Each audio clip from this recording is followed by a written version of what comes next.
समय की एक बड़ी खबर आपको बता दें, सीआईडी एक्शन को लेकर कल्याण बनर्जी नाराज नजर आ रहे हैं। सीआईडी के अधिकारियों से भिड़ गए आज कल्याण बनर्जी। ममता बनर्जी के घर पर जो सीआईडी आई है, शुभेंदु ने अपने आदमियों को भेजा है। सारी कार्रवाई वही लोग देख रहे हैं।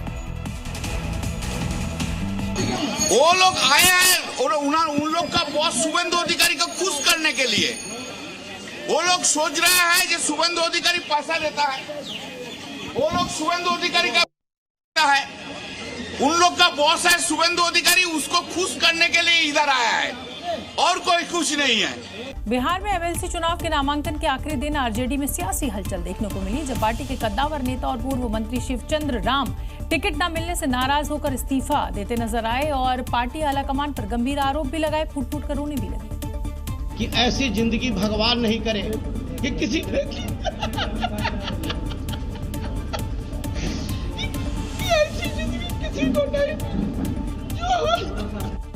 बता दें कि विधान परिषद चुनाव के लिए आरजेडी का टिकट नहीं मिलने पर शिवचंद्र राम ने पटना में भी आपातकालीन प्रेस कॉन्फ्रेंस बुलाई, जहां पार्टी के फैसले पर नाराज शिवचंद्र जी के आंसू छलक पड़े और वे फूट-फूट कर रोने लगे।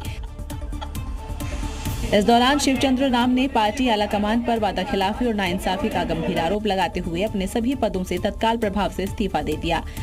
हालांकि आरजेडी पार्टी अध्यक्ष लालू प्रसाद यादव ने शिवचंद्र राम का इस्तीफा नामंजूर कर दिया है। फिलहाल पार्टी में बने रहेंगे। नीट की दोबारा परीक्षा को लेकर सरकार बेहद गंभीर नजर आ रही है। सुरक्षा में किसी तरीके की चूक ना हो, इसके लिए वायुसेना की मदद ली जा रही है। वायुसेना के MI-17 हेलीकॉप्टर के जरिए इन परीक्षा के जो पेपर्स हैं उनको सेंट्रल तक पहुंचाने का काम किया जाएगा,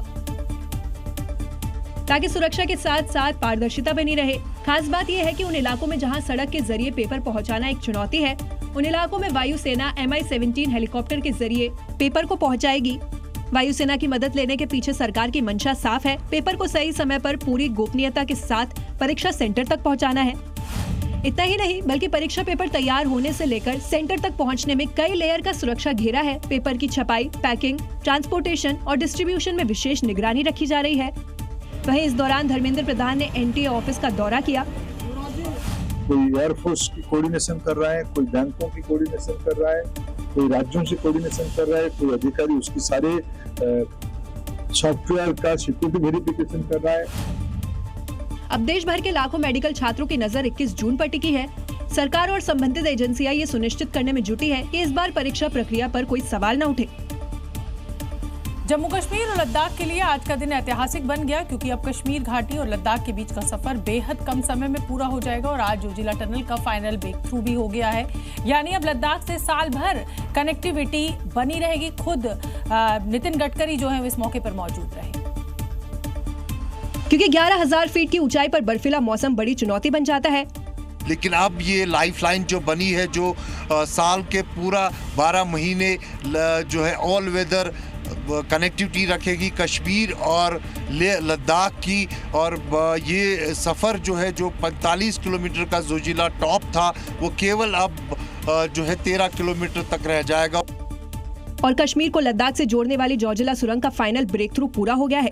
अभी तक भारी बर्फबारी के दौरान जोजिला दर्रा कई महीनों तक बंद हो जाता था, लेकिन सुरंग पूरी होने के बाद लद्दाख और कश्मीर घाटी के बीच साल भर संपर्क बना रहेगा और करीब 3.5 घंटे का सफर सिर्फ 15 मिनट में पूरा किया जा सकेगा। रणनीतिक नजरिए से ये भी सुरंग काफी महत्वपूर्ण है, क्योंकि सेना की लॉजिस्टिक क्षमता भी कई गुना बढ़ जाएगी, जो चीन के लिए बड़ा संदेश है, क्योंकि यहाँ से गलवान घाटी भी ज्यादा दूर नहीं है। इसलिए दुश्मन भी रहे सावधान, क्योंकि हर समय तैनात रहेंगे भारतीय जवान। शहर आग लगने की भी कई घटनाएं सामने आई हैं। कहीं टायर गोदाम में आग लगने से बवाल मच गया, तो कहीं पटाखा फैक्ट्री में झुलसने से 3 लोगों की मौत हो गई। और ये 4 तस्वीरें आपकी इस बात की गवाही दे रहा है, जयपुर, बुलंदशहर, पीलीभीत हो या फिर ठाणे, जगह जगह अलग लेकिन आग का तांडव एक जैसा। सबसे पहले बात महाराष्ट्र के ठाणे की, जहां एक टायर वेयरहाउस में आग लगने की वजह से पूरे इलाके में धुएं का गुबार नजर आया। आग की लपटें मानो पूरे इलाके को तबाह करने में आमादा हो।